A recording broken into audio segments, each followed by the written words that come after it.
जर आपण म्हणलं गोपाळ शेट्टींचा विषय होता, अत्यंत कळीचा विषय होता, तुम्ही सातत्यानं प्रयत्न करत होते. अखेरीस त्यांनी बंडखोरी मागे घेतलेली आहे, अर्ज मागे घेतलेला आहे. पण खासदारकीला त्यांना डावलणं, त्यानंतर आता आमदारकीला पण इच्छा असताना त्यांना संधी न मिळणं, यातून जो एक कार्यकर्ता असतो पक्षाचा, जो अनेक वर्ष काम करत असतो, तो डिमॉरलाइज होतो असं नाही वाटत तुम्हाला?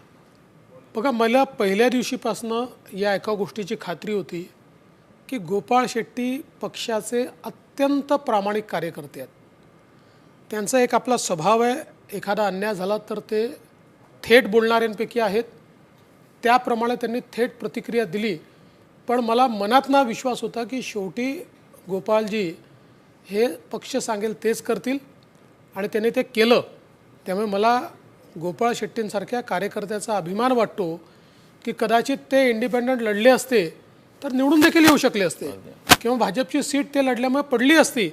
पण त्यांनी आपला जो प्रोटेस्ट रजिस्टर करायचा होता तो रजिस्टर केला. त्यांनी सांगितलं मला काही नको, फक्त भविष्यामध्ये निर्णय घेत असताना तुम्ही जरा विचारपूर्वक निर्णय घ्या, जे आम्ही देखील मान्य केलं. आणि मला असं वाटतं की गोपालजींसारखा जो एक आमचा नेता आहे याला आम्ही काही रिकामं ठेवणार नाही.